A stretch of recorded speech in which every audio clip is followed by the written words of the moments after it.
day to you again, and welcome to another edition of Facing the Nation. I am Malika Ramsey. I'm so happy to be back with you this week. I missed you all last week, and I know you did because we keep getting the messages. But I always have to take the opportunity to remind you that, of course, in Guyana we're one big cook-up, so we try to celebrate each other's cultures, each other's, even if not celebrate, but at least respect each other's religions. Of course, last week was Good Friday. I am certainly a Christian, but not everyone observes or celebrates it. It's about remembering why Christ died and so on and what he went through. So sometimes when we think that we have so much that's going on and we can't deal with it, remember what he went through, of course, for Christians and for those of you who believe. So last week, Friday, would have been Good Friday, so we did not have a program. We were so busy the week before that I didn't remind you that we would not have been on. So I trust all of you had a really wonderful Easter weekend and you're well rested. And even if you're not well rested, well, you have an opportunity to rest again because we're heading into the weekend. So once again, thank you so very much for tuning in this week. Lots happening in our country, but I want to start off on a very positive note. And one of the things that the current president, obviously, the president of the Cooperative Republic of Guyana, His Excellency Brigadier David Granger, one of the things he will go down in history for is the fact that he has so much respect for women and so much confidence in them. I know people are saying, but Malika, you took a different part of the story. But yes, I did take the promotion of women part of the story, and that is the part that I'm running with. I have a male on my program today, the first one, but so I'm not trying to take anything away from the males. I must let him know that. But if you don't know as yet what I'm talking about, I am talking about the new appointees and the changes, and I think those are the things that we should celebrate, and the fact that I have moved away from banging on the door about celebrating youth and in terms of promoting youth. I shouldn't say celebrating, because the fact is, and I know some of our leaders have to take blame. They must take blame for this, but you can't keep banging at the youth. Oh, when they can promote the youth, when they can put the youth in this position. If the youths are not prepared, and I'm not blaming the youths for not being prepared, that is why I said our leaders must take some responsibility. It is your duty to prepare the youths for leadership. It is not fair for you to keep saying that they're not ready for leadership. So even though there's a youth aspect of what I'm about to tell you, I focused on the women aspect of it. Just so, and of course, this is a quote from press releases from the President, His Excellency, yesterday. I now announce the following appointments. Mrs. Dawn Hastings Williams as Minister of State in the Ministry of the Presidency. Of course, Dawn Hastings, if you don't know, she was the Minister of Public Affairs before, but she's now Minister of State within the Ministry of the Presidency. Of course, because of the dual citizenship issue, there were some changes. Some changes had to be made, as the President would have accepted some resignations.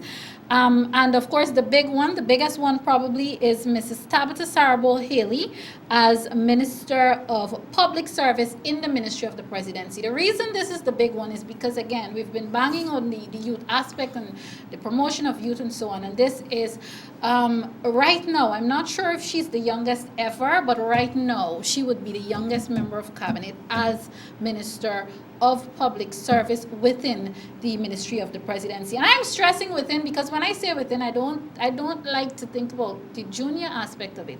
Within just means that these ministers are being guided, and in a sense it's some amount of training ground for them. So congratulations to those two. Those are the new in terms of female.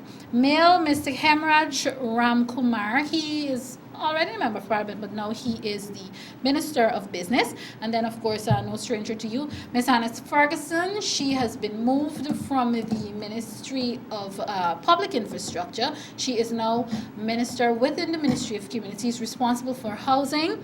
And Ms. Simona Charles Brooms, who was here a few weeks ago, she is now also Minister within the Ministry of the Presidency with responsibility for youth affairs. So some really very significant changes there. Some people are happy with it, some people are not happy, but that's what happens with everyday life decisions. So congratulations to all of them. Not to leave out Mrs. Valerie Patterson Yearwood. She was the minister in the Ministry of Communities responsible for housing. She is now the minister within the Ministry of Agriculture responsible for rural affairs. So again, I really sometimes I like what is happening, because new territory, what everyone is calling uncharted waters for our country, changes. And what it does too, it helps to keep some of our leaders humble. It reminds you that nothing is set in stone in this environment. So again, congratulations to all of you. I'm not going to look at any of the negatives, but congratulations to all of you. And we trust that you will continue, because most of you have been doing that in all fairness, but I trust that you will continue to work in the interest of the people of this nation, because at the end of the day, they are who elected all of you to office, and all of us, in whatever significant way we serve our country. Remember that your purpose there is indeed to serve the people and not to serve yourselves. On to the discussion part of the program.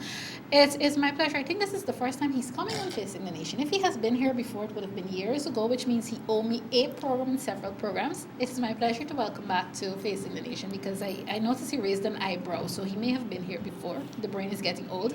Mr. Ganesh Mahipaul, he is an elected executive member of the People's National Congress Reform. Those of you who would have followed me on the West Side Story program, you would have seen me having conversations with him. He is also one of the 4 regional coordinators coming up as it relates to the outreach that is coming up on Sunday in Region 3. As you know, the government's outreaches continues, and the next big one is going to be in Region 3 on Sunday from 10 a.m. to 2 p.m. But Ganesh is here. He'll tell you much more about that and every other thing that's happening in the region, really. Welcome to Facing the Nation, sir. Thank you. Thank you very much for having me, and it is a pleasure. Okay, and was I correct in saying welcome back, or is welcome? Welcome back. But it has been years indeed. Okay. All right, great. What is happening? Tell me about the buzz on the ground, because, I mean, in some sections, and viewers, I'm really sorry on this note to start with a negative. In some sections, you're hearing that the other side, the opposition side, are planning, I'm not sure if those are rumors or factual, but they're planning to disrupt and all sorts of nonsense. And you're hearing things that, it's a PPP community, and I thought Guyana was for Guyanese. But let me hear from you. What's happening in terms of preparations for the outreach? And of course, we'll come to development in general in the region. Well, let me start by saying that all measures are in place to ensure that we have smooth running on the day in question, which is the 28th of April, Sunday coming. And we also will be having a fan-out exercise with all our ministers. They will be going to respective communities, and they will be having community meetings with the community at 5 a.m. This is sharp. after meeting with After everyone. meeting with everyone, with their agencies from 10 to 2.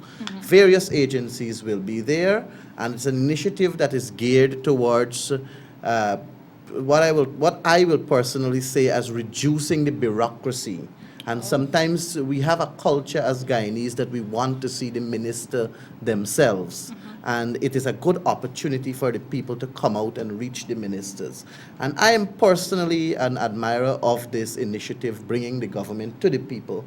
And it is primarily because, as I alluded to, the bureaucracy has to be reduced in some of these ministries. But generally, is it a complaint in the region that people, when they go at the ministries or whatever, is it a general complaint that they can't get to see? It is. It's not that they can't get to see the minister, but the complaint is that they don't believe that their issues are handled professionally and effectively in an efficient manner. So the bringing the government to the people is really, for me, the reduction of that bureaucracy. And sometimes I'm going to tell you something, Malika. It's 23 years of bureaucracy, of people being... They're accustomed. There's the public servants, and I'm not saying that all public servants operate this way, but we have a culture in our country where people have a laid-back approach in how they're responding to the public, and that this bringing the government to the people is an intention to really reduce that and basically improve the services that are offered to the people. When you are going to provide this service in front of your superior, you're going to do it in a much pleasing and much more appreciative manner to the public. I can give you a circumstance with reference to the Department of Housing. I have a friend from Enmore. For over 7 months, he has been going to the Department of Housing to rectify a simple issue that has to do with the transfer of a land. And all that was required was a simple letter from the Minister of Communities, Minister Ronald Bolkan. But he never knew that. For 7 months straight, that wasn't told to him. This wasn't told to the minister? No, the minister knew nothing. Because the person, when he went to the outreach that they had at Coffee Square, he met the minister and he explained his situation to the minister. And the minister said, this is a very simple matter. That all you need to get to rectify this matter is a simple letter from the Minister of Communities. However, come in to me the following day, which was the next day after the Coffee Square meeting, and let us meet with the person who dealt with you and let us deal with it. He went in the very next day, and the person, the officer that was dealing with him, was summoned to the minister's office. The officer was asked, what is the update? Then is when the officer is going to say to the gentleman that you need to have a letter from the Honorable Ronald Bolkan. The gentleman went and got that letter from Minister Bolkan within an hour. Okay. Within an hour, he got that letter from Minister Bolkan, brought it back to the officer. When the officer saw that gentleman come back, when the gentleman came back to the officer, when the officer saw that, the officer was like, no, you don't have to bring the letter to me. You have to bring it from Minister Bolkan. The gentleman said, I already have the letter here from Minister Bolkan. And the officer was shocked. So it is not that the ministers are not prepared and able to deliver the service, but the ministers, they're human beings like you and I. And they can't be involved in every nitty-gritty that is happening in their ministries because they're consumed with various other policy-making decisions that are important. But then there's also the other side of the coin, because depending on the extent of the matter or matters, if they do become involved in every nitty-gritty of the ministry, what is happening in their ministries, they may be accused of something else. Not only micromanaging, but other things interfering in the work of the business of the ministry. And that is why bringing the government to the people is such a positive move on the part of government. It is all about the ministers being there. They're observing how the service is being delivered. The public servants are delivering the service, and people's issues are being rectified. And that is what is the positive side of it. A lot of people are excited in Region 3 about the activity that is coming, which is bringing the government to the people. They will be in attendance. We are, however, not worried, but we just want to put the people out there on notice that we have credible information to say that there are people that are going to be there disguised in yellow and green for the sole purpose of sending a message as though it is the APNU AFC supporters that are going to create havoc. But it is in no way the APNU AFC that is going to be creating any havoc. We have informed the police, we have informed all other stakeholders, and we will be having a keen eye out there to ensure that a smooth flow occur. If we see anyone that is going to be disruptive, the police will be notified and they will take the necessary actions. But I want the entire Region 3, the entire Essequibo Islands, West Demerara to know that this is a service providing venture, and they should come out with their issues, with their clarification. Some people just want to come to see their ministers. Some people are just excited to just see the ministers. They just want to know that they're involved. They don't have any issue.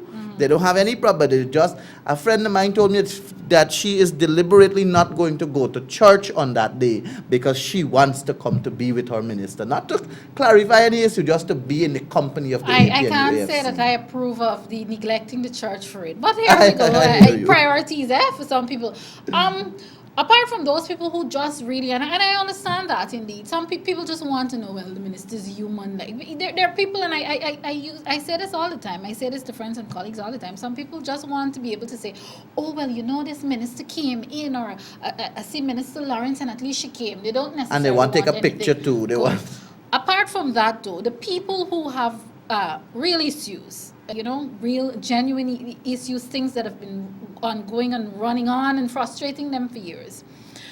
You as because one of the things you would do too, I like to call him community outreach officer too in for Region 3. You're on the ground. What are some of the issues that are really plaguing and bothering communities and residents of Region 3? Some of the things that you believe that the government and of course staff and so on, government workers on Sunday will see coming out.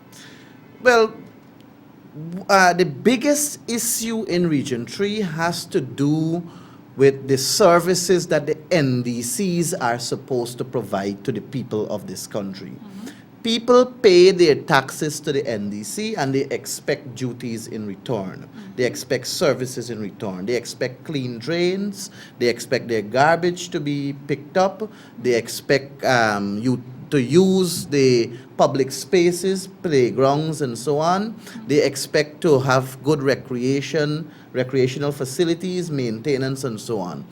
Part of the problem in Region 3, in fact, the major problem in Region 3 has to do with the kind of services these NDCs are providing. And because they are providing bad services, so I will put it, it is putting a strain on the RDC and by extension central government to meet these minor solution to problems. We at the RDC, sometimes we will face issues where people come in because their neighbor has a mango tree that is hanging over them and the leaf is falling in their yard, or a fence is not in the right place, or a clogged drain. These are NDC matters. But what we have managed to find out on the ground is that these NDCs, because the people in this country, and if I can isolate it for Region 3, the people in Region 3 are so accustomed for central government to get involved in everything that they are not blaming the right agency for not delivering to them. If the NDC is to look past local government election, look past the fact that it's no longer PPP, APNU, or AFC, if these local government agencies are to look past that and provide genuine services to the people of their constituencies, we will have no problem. But because it's an APNU, AFC government, and because most of the NDCs in the region are PPP dominated, they have developed this kind of attitude that they're going to have a laid back approach to good governance, and they're going to paint this picture of bad, not cleaning the people's drain, not weeding the ball fields, not providing good recreational space, not looking into people's reflects. and the people now will tend to say that it is the government that is at fault. But I want to say that is like being between a rock and a hard place, because really and truly, your knowledge of the NDC and how it works and being on the ground there, how can government stop that from happening? The fact of the matter is that the people, they elect their own leaders. And I have a tendency of saying to people that you cannot plant bora and expect to reap okra. Okay. If these are the people that you have elected and this is the kind of results they are giving to you, the only solution is to ensure at the next election we don't re-elect them, because we have entrusted them with the power to govern at the NDC level. But the people have to be educated first in understanding that these basic problems are NDC related matters, and the NDC has a responsibility to facilitate and to solve these issues that are coming before them. But when they come to the RDC, we don't turn them away. We are a very concerned and caring administration, and every issue that comes to us, we treat it as priority. Even if you have a simple mango leaf problem and somebody else has a large drain problem, we treat each issue as equal, because the mango tree issue is affecting your life and the drainage issue is affecting another person's life. And because it's affecting your life, it has to be categorized as important and it must be solved. Because part of the government's agenda of bringing the good life to the people is not just about providing good services, which we have seen significant improvement in the region in terms of infrastructure, in terms of agriculture, in terms of social services.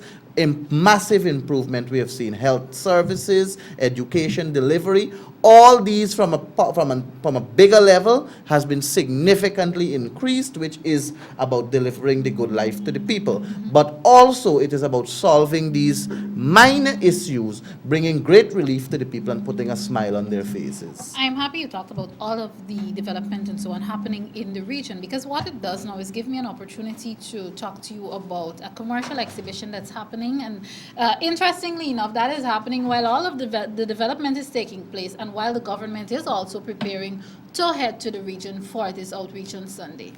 The Regional Agricultural and Commercial Exhibition 2019 is the second of its kind in Region 3, for Region 3. Each region, they have their exhibition, and they would normally do it. It's the brainchild of His Excellency, the President, and it is geared towards making the small man the real man. Okay. When I say making the small man the real man, what I simply mean, it is about showcasing local talent that is hidden in all of these rural communities. We have places like Bonasika, Saxakali, Wakenham, Legwan, Parikabak, Namles. All these are villages that people don't really know. And even in the Demerara River that belongs to Region 3, we have Endeavour, we have Bendarf, and so on.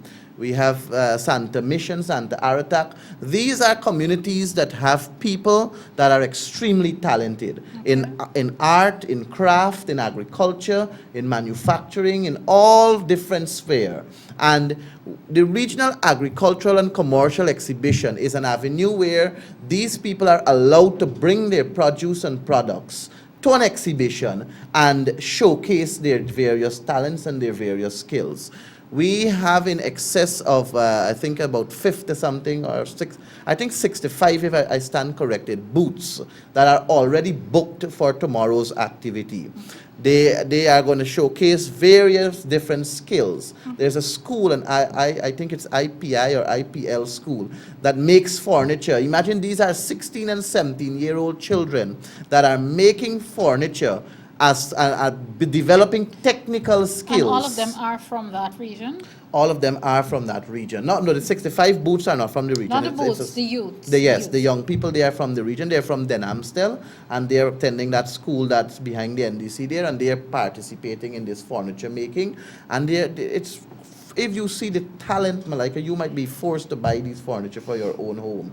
But the whole aspect, the whole genesis, the whole idea behind the Regional Agricultural and Commercial Exhibition is to raise our people from these rural communities and the small man to a level where they can be given this avenue to become the strong man, the real man, the big man. Give them that avenue to expose their products and produce so that eventually it can be even exported out of the country. Some wonderful packaging of local produce occur also that are hidden away from everyone. Everybody's just accustomed to these big companies doing things, and they don't know of these small people that are within this rural community. Okay. The activity is tomorrow at the Hydroni Playground. For those of you who don't know where Hydroni Playground is, as soon as you enter the double lane whilst heading to Parika, you turn right.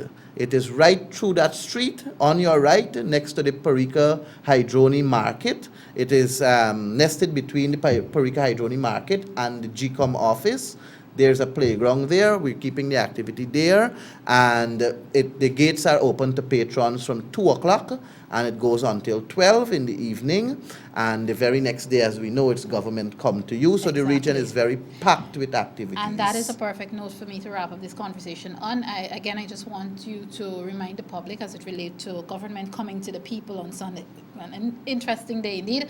On Sunday, the where, the when, just remind them of everything so that, they will be able to keep abreast with what is happening. Well, on Sunday from 10 o'clock to 2 o'clock, there is going to be the Government Comes to You activity at the Lenora Synthetic Track and Field Center, popularly known in Region 3 as the Lenora Stadium.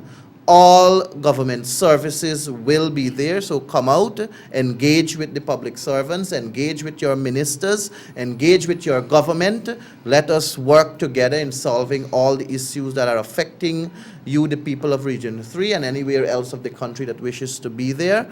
And also at 5 o'clock at various different locations in Region 3, the ministers will be on a fan-out exercise. I can tell you that the Prime Minister and Minister Dawn Hastings Williams will be in Tushin, and that they're dealing with a catchment area. So Okay. the meeting at Tushin will also attract those from Zealot. There are going to be ministers at Parika. There are going to be ministers at Farm. There are going to be ministers at Virgin Nugen, ministers at Tushin, ministers at Dikendren, ministers at Metamere Zorg, ministers at Iflot, ministers at well, the Lenore is where we have the big activity. Yeah, that's We in have track. ministers at Crane, we have ministers at Good Fortune, we have ministers at Wales, we have ministers at Belwest in Canal Number 2, we have ministers in Parfait Harmony, we have ministers at Denhamstel, all across the region. Feel free to visit any minister of your choice. If you need further clarity on where these ministers and which minister is going to be where,